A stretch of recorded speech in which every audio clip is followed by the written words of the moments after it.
An hour and a half. That's how long they made him wait until the CEO walked in and changed everything.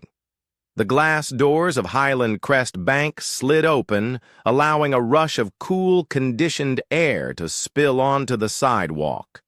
The sharp scent of fresh brewed coffee mixed with the faint polish of leather furniture, creating an atmosphere of quiet efficiency. Dorian Bennett stepped inside, rolling his shoulders beneath his tailored blazer. He wasn't nervous. He had walked into enough boardrooms, signed enough deals, built enough from the ground up to know he had earned his place in any room. He just needed them to see it. His meeting was set for 11 a.m. sharp. No reason to expect anything but professionalism. The bank's lobby was a careful mix of modern luxury and old-world wealth. Mahogany desks, sleek glass partitions, and gold accents that caught the light just enough to remind you that money lived here. It was a place designed to impress the receptionist, a woman with a neatly pinned bun, and an air of disinterest glanced up as he approached her. Nameplate. Read, Melissa. "Welcome to Highland Crest Bank," she said, her voice clipped and automatic. "Do you have an appointment, Dorian Bennett?" he said, placing his leather portfolio on the counter. "I have a meeting with Linda Kramer at 11. Melissa tapped at her keyboard, glancing at the screen. "You're on the schedule," she said, her voice still neutral. "You can have a seat. She'll be with you soon." Dorian nodded. Stepping back toward the seating area, he chose a chair near the floor-to-ceiling windows, where sunlight slanted across the polished floors in crisp lines. A group of sharply dressed professionals stood near the telephones, chatting about market shifts and investment opportunities, the kind of casual conversation you heard when people were comfortable when they belonged. His fingers drummed lightly against his briefcase. 10. Here away your eyes, always, or the early hello, Hey, brace, where he always was. The minutes ticked by. 11:05, 11:10. At first, he let it go. Banks weren't immune to delays, but after 20 minutes, he started watching the flow of people more closely. A man in a gray suit, maybe early 30s, checked in with Melissa. Less than 5 minutes later, a young banker appeared and ushered him past the frosted glass doors leading to the executive offices. Then a woman in a cream-colored blazer arrived, no appointment from what Dorian could tell, just a casual, friendly conversation with Melissa, before she was also LED inside. His name was still uncalled. He checked his watch again. 11:30 a.m. Something was off Dorian's. Fingers tapped lightly against his briefcase as he watched people come and go. Some entered with the confidence of knowing they belonged, easy smiles. Familiar nods, handshakes exchanged with the staff. Others, like him, sat patiently waiting for their turn. The difference, they were being called, he wasn't.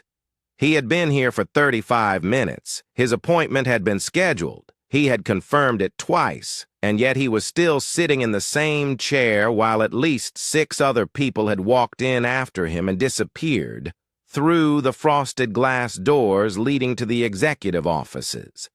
Still, he stayed composed. He had dealt with this kind of thing before, subtle, unspoken barriers, the kind people could easily deny. "Oh, we didn't mean to keep you waiting. It must have been a scheduling mix-up, so sorry about that. You know how busy we get? Excuses wrapped in politeness." He stood, keeping his expression neutral, and walked back to the front desk. Melissa glanced up, the same impassive look on her face. "Excuse me?" Dorian said, his tone calm but firm. "Has Linda Kramer been made aware that I'm waiting?" Melissa let out a short breath, like she had been interrupted mid-thought. She tapped at the keyboard in front of her, not even making eye contact. She knows she's just finishing up with another client. He waited for a follow-up, some acknowledgement that she would check again, maybe offer an updated time. but she simply went back to typing. "Do you have an estimate on when she'll be available?" he asked, holding back his frustration. Melissa barely glanced at the screen before offering a shrug. "It shouldn't be much longer." Dorian exhaled slowly, steadying himself. It wasn't just what she said, it was how she said it. No urgency, no real effort to check. Just another brushed-off response meant to pacify him, and then, right in front of him, he watched it happen again. A woman in a navy blue dress walked in her designer handbag swinging at her side. She was mid-conversation on the phone, her voice carrying a light, easy tone. Melissa's posture changed instantly. Her tone softened, her lips curved into something that actually resembled a real smile. "Good morning, Mrs. Lancaster," she said, voice lighter, more polished. The woman gave a polite nod and barely had to pause before a young banker appeared at her side, ushering her toward the back offices. No waiting, no questions, no being told. Soon Dorian let out a slow breath.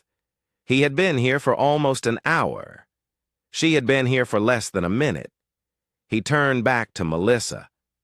"So do appointments matter? Here? Or is it just, first come? First." Served for the first time, she looked a little uncomfortable. "I told you, sir. She'll be with you soon." There it was again. That word, soon. A delay without a deadline, a promise without commitment, a word that let people pretend they weren't doing what they were actually doing. Dorian glanced back toward the frosted glass doors. It would be easy to let it go. To sit down. Wait another 30 minutes and pretend this wasn't happening. But this wasn't just about waiting. It was about something else. Entirely. Dorian returned to his seat, forcing himself to stay calm. He had faced worse. He had built a company from nothing. Dealt with condescending investors, been underestimated in rooms full of men who thought they knew better. But this was different. This wasn't about his business plan or numbers on a spreadsheet. This was about being ignored, about being dismissed as if he weren't even worth an update. He checked his watch. 12:05 p.m. Over an hour, he took a slow breath, looking around the lobby again. No one else was waiting. Every single person who had walked in after him had been attended to LED inside, or at least acknowledged. Except him across the room, a young teller was speaking to an older man in khakis and a golf polo. Their conversation was light, easy, casual. Dorian tilted his head, listening. "Yeah, I told her to just walk in," the older man said with a chuckle. "She doesn't even need an appointment." "You know how it is." The teller laughed. "Well, for Mrs. Lancaster, we always make exceptions." Dorian's grip tightened around the handle of his briefcase, so that was how it worked. Rules. For some different rules. For others, he leaned forward, resting his elbows on his knees, staring at the polished floors. This was a test. Would he sit here quietly, accept being pushed aside, and wait for permission to be seen? Or would he make it clear that his time was just as valuable as anyone else's? He stood, not quickly, not aggressively, just decisively. He walked past the front desk, past Melissa's blank expression, and headed straight for the frosted glass doors. Sir Melissa started, but he didn't stop. He pushed open the door inside a hallway stretched out in front of him, lined with private offices. Some doors were open, others closed, but one thing was immediately clear. Linda Kramer was not in a meeting. She was sitting at her desk typing on her laptop. Alone, she looked up, her expression shifting from surprise to irritation in an instant. "Mr. Bennett," she said. Her voice clipped. "You should have waited to be called." Dorian met her gaze evenly. "I did wait. Her fingers hovered over the keyboard, her lips pressing into a thin line. "Please take a seat," she finally said. Dorian sat not because she had allowed him to, but because he chose to. But something told him this conversation wasn't going to go the way she thought it would. Linda's fingers twitched slightly as she adjusted the papers on her desk, her face carefully neutral. But Dorian could see it. The slight tension in her jaw, the flicker of irritation in her eyes. "I apologize for the delay," she said, forcing a smile. "We've been extremely busy today. Busy, Dorian." Let the words sit there for a moment. He had watched at least 6 people be ushered past him, like VIPs, while he sat in that lobby for over an hour and a half. "Were you?" he asked, keeping his tone calm but firm, because I counted a few clients who didn't have to wait at all some without appointments. Linda's lips pressed into a thin line. "I assure you, Mr. Bennett, that wasn't intentional. There must have been a miscommunication, right?" "A miscommunication?" Dorian exhaled through his nose, keeping his expression unreadable. Interesting, Linda cleared her throat clearly, eager to move past the conversation. She flipped open a folder, scanning its contents. "Now let's discuss your loan application," she said, her voice regaining that polished, dismissive edge. "I've had a chance to review it, and while your finances are impressive, we do have strict criteria for approvals given the current lending climate. I'm afraid we'll need more assurances before we can proceed." She barely finished her sentence. Before the door swung open, the energy in the room shifted instantly. The hallway, which had been quiet moments ago, was suddenly filled with the low hum of voices. Not just any voices, these carried weight. 3 men stepped inside, all in tailored suits, their presence unmistakably authoritative. Dorian didn't need to guess who they were. These were the people who actually mattered at this bank, the executives, the decision-makers, the kind of men whose approval meant everything in a place like this, and at the front of them was a familiar face. Richard Langford, CEO of Highland Crest Bank, and a man who very much knew who Dorian was. Richard's sharp eyes swept the room before landing on Dorian. His face lit up with recognition. "Dorian," he said, breaking into a smile. "What the hell are you doing here?" Linda froze. Dorian stood, shaking Richard's hand firmly. "Hey, Richard. Been up while it has." Richard clapped him on the shoulder. "You still running Bennett's strategy, still growing." "It," Dorian replied smoothly. Linda stared between them, her fingers tightening around the folder in front of her. Richard turned, his easy smile fading as he looked at her. "How long has Dorian been waiting?" Silence. Linda opened her mouth, but no words came out. Dorian didn't answer right away. He let it sit, let the weight of it settle over her, over the entire room. "About an hour and a half," he said. Finally, Richard's face didn't change much. Not in any dramatic way, but Dorian saw the way his jaw ticked slightly. "An hour and a half." Richard repeated, his tone deceptively light. "You had Dorian Bennett waiting for an hour and a half." Linda scrambled for words. There was a scheduling issue.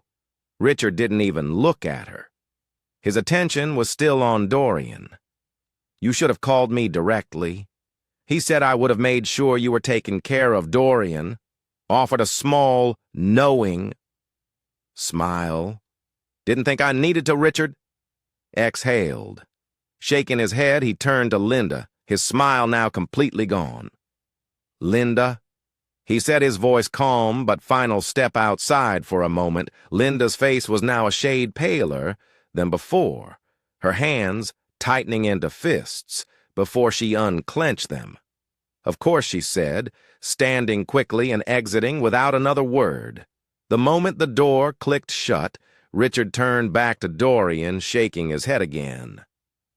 "I don't know what happened," he said, "but I guarantee it won't happen again." Dorian didn't say anything right away. He didn't need to because the damage had already been done. The door clicked shut behind Linda, but the tension in the room lingered. Richard let out a slow breath, shaking his head as he took a seat across from Dorian. The other two executives stood nearby, exchanging glances but saying nothing. "This isn't how we do things here," Richard said. Finally, his tone steady but clipped. Dorian tilted his head slightly. "Seems like it is." Richard let that sit for a second. He didn't argue. He didn't try to make excuses because men like him, men who sat at the top, knew when something had gone wrong. And right now, he was calculating exactly how big of a problem this was. Dorian wasn't just some walk-in client. He had built a multi-million-dollar consulting firm from the ground up. His reputation carried weight in business circles. He knew people who trusted his word, and now he had a story. Richard sat back in his chair, steepling his fingers. "Tell me what happened." Dorian didn't sugarcoat it. He told him everything. The appointment, the wait watching others get taken in before him. He told him about Melissa's dismissive attitude, Linda's indifference, the way she tried to brush him off like he was just another name on a list. Richard didn't interrupt. The other two executives listened just as intently. When Dorian finished, the silence stretched for a moment. Then Richard exhaled. "I appreciate you telling me," he said. "And I'll be honest, I'm pissed." Dorian leaned back slightly while Richard let out a short, humorless chuckle. "Because this is the kind of thing that wrecks reputations. We've worked too damn hard to build this institution's credibility, and now I have to clean up a mess I didn't even know existed." He turned to one of the executives. "Make sure Linda is off the floor immediately. We'll have a conversation later." The man nodded and stepped out without another word. Richard turned back to Dorian. "That loan application you submitted, I assume?" It was solid. Dorian tapped his briefcase. "See for yourself." Richard took the folder and flipped through it. He barely made it through the first few pages before shaking his head. This shouldn't have even been a question. Another glance at one of the remaining executives. "Fast track it. I want an approval on my desk by end of the day." Dorian raised an eyebrow. "Just like that." Richard met his gaze. "You should have had it 2 hours ago. I'm fixing the mistake." Dorian considered that this wasn't about generosity. It wasn't about making things right. It was about control, about damage, about ensuring that the story stopped here in this office before it bled into places Richard didn't want it to reach. And Dorian understood that game better than anyone. Still, he wasn't about to let Richard off that easy. "I'll accept the approval," Dorian said, standing. "But fixing this for me doesn't fix the real issue." Richard's expression didn't change, but something in his eyes flickered. "We'll be having a long conversation about that," he said. Dorian grabbed his briefcase, nodding once before heading toward the door, but before he left, he made sure to meet Melissa's gaze. One last time. She didn't look nearly as confident. Now the summer heat pressed against Dorian's skin as he stepped outside. The bank's pristine exterior gleamed under the midday sun.